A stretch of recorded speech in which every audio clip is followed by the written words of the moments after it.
Hello everyone. Hello everyone. Hello everyone. Hello everyone. Hello everyone.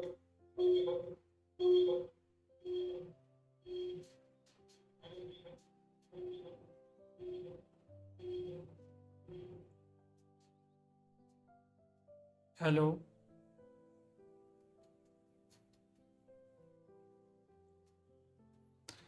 I'm so sorry for this that my voice is uh, you know it's quite harsh.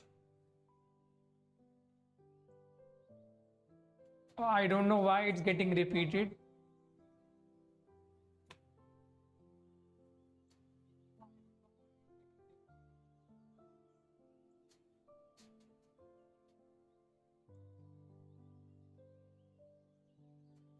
And I am doing it for the very first time, so I'm quite unaware about the functions of this software.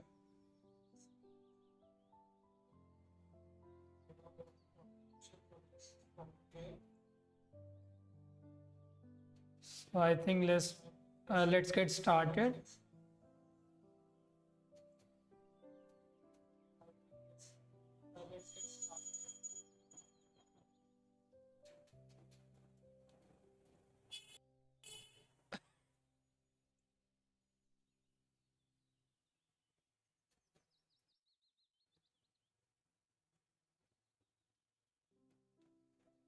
Hello.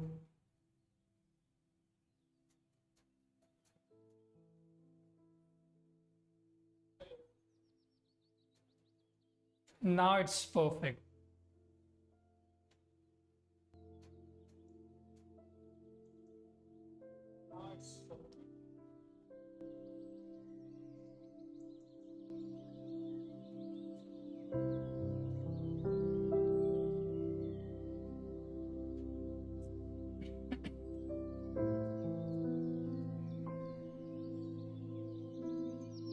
So let's start this. So today I am reading this book, Think and Grow Rich.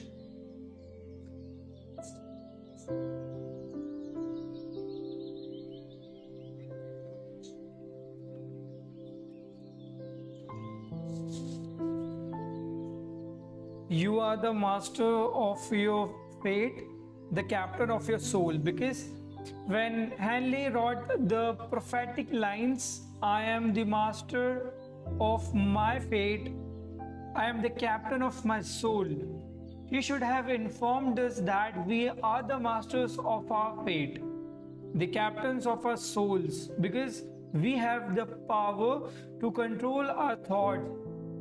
He should have told us that the ether in which this little earth floats, in which we move and have our being, is a form of energy moving at inconceivably high rate of vibration, and that the ether is filled with the form of universal power which adapt itself to the nature of thought we hold in our minds and influences us in natural ways to transmute our thoughts into their physical equivalent. If the poet had told us of this great truth, we would know why it is that we are the masters of our fate, the captains of our souls. He should have told us with the great emphasis that this power makes no attempt to discriminate between our destructive thoughts and constructive thoughts, that it will urges us to translate into physical reality thoughts of poverty just as quickly as it will influence us to act upon thoughts of riches. He should have told us too that our brains become magnetized with the dominating thoughts which we hold in our minds, and by means with which no man is familiar.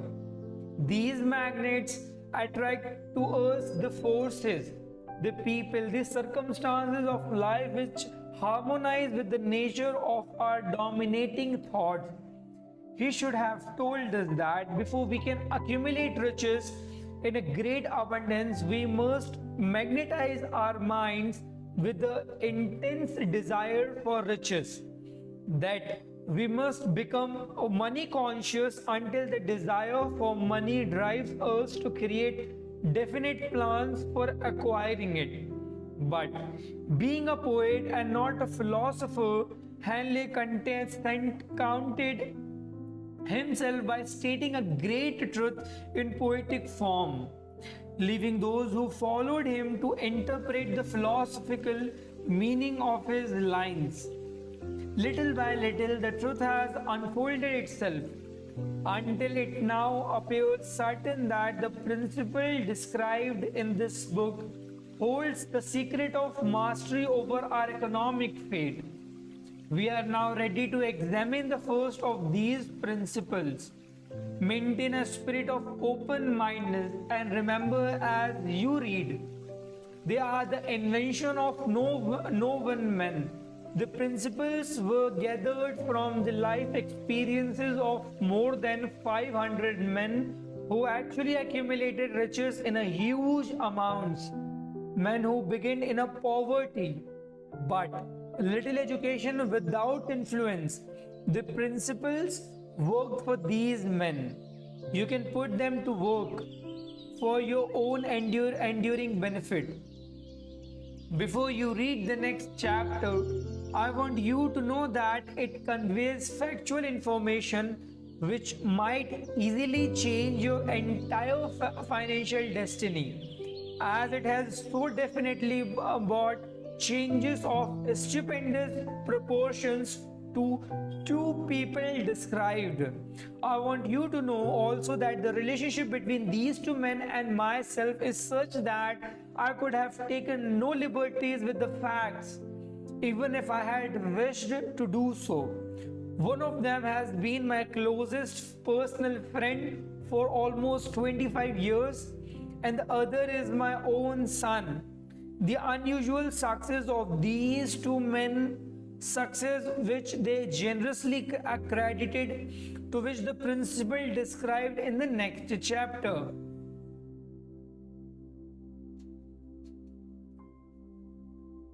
More than justifies this personal reference as a means of emphasizing the far-flung power of this principle. Almost 15 years ago, I delivered the commencement address at Salem College, Salem, West Virginia. I emphasized the principle described in the next chapter with so much intensity that one of my member of the graduating class definitely appropriated it and made it a part of his own philosophy.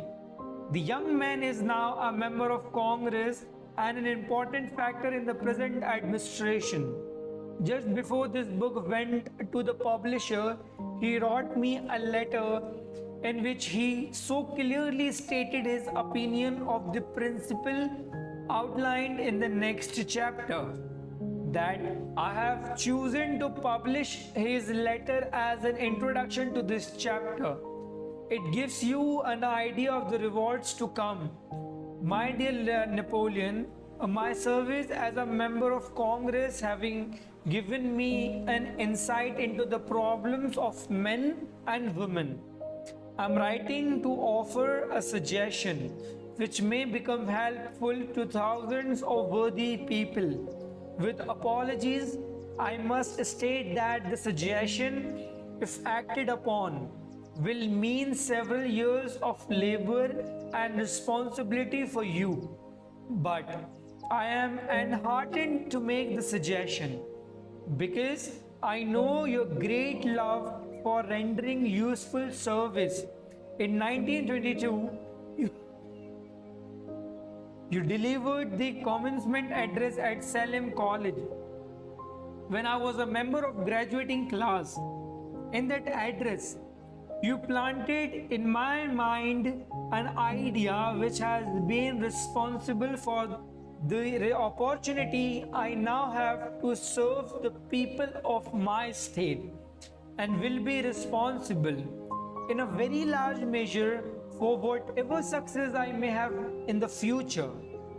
The suggestion I have in mind is that you put into a book the sum and substance of the address you delivered at Salem College, and in that way give the people of America an opportunity to profit by your many years of experience and association with men who, by their greatness, have made America the richest nation on earth. I recall, as though it were yesterday, the marvelous description you gave of the method by which Henry Ford, with the little schooling, without a dollar, with no influential friends, rose to great heights. Made up my mind then, even before you had finished your speech, that I would make a place for myself. No matter how many difficulties I had to surmount, thousands of people will finish their schooling this year and within the next few years. Every one of them will be seeking just such a message of practical encouragement as one I received from you. They will want to know where to turn, what to do to get started in life.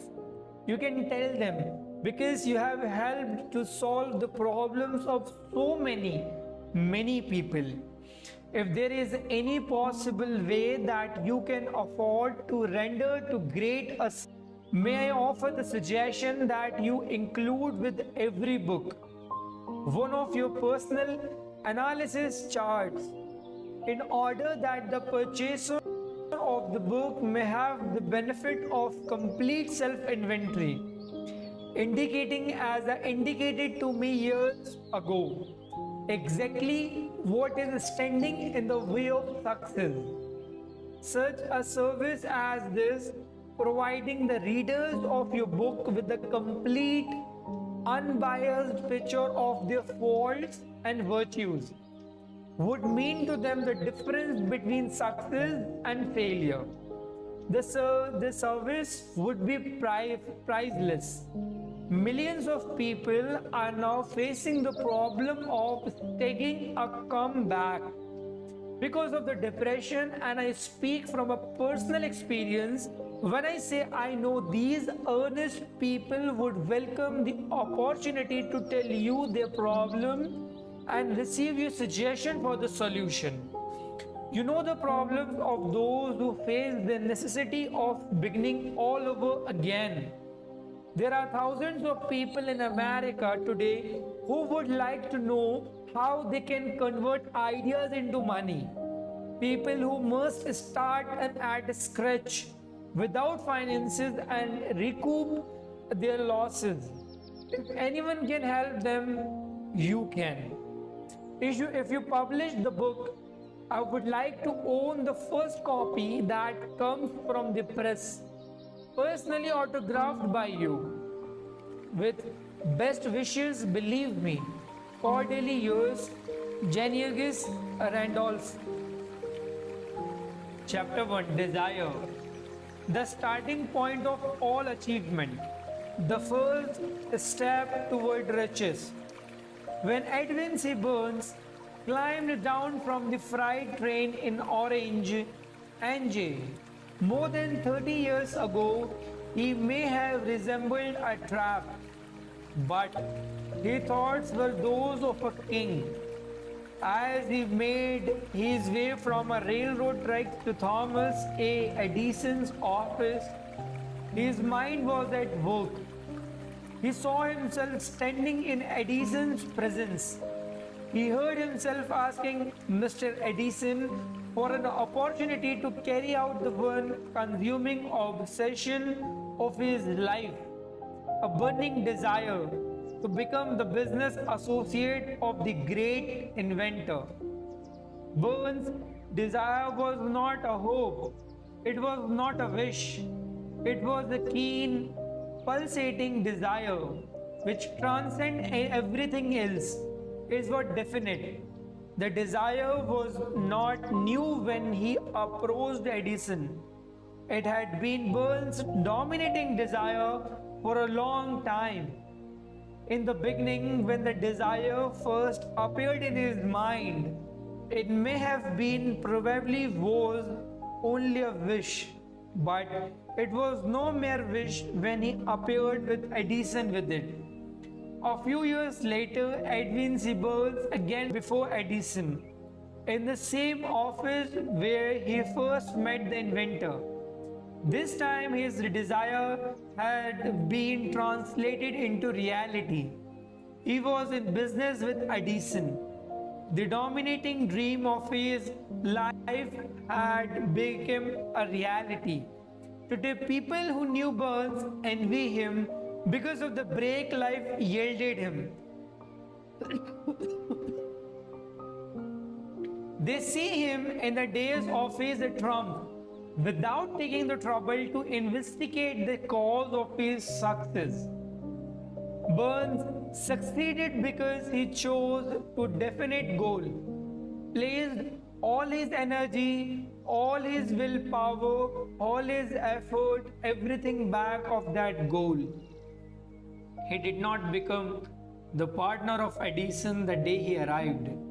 He was content to start in a most menial work, as long as it provided an opportunity to take even one step toward his cherished goal.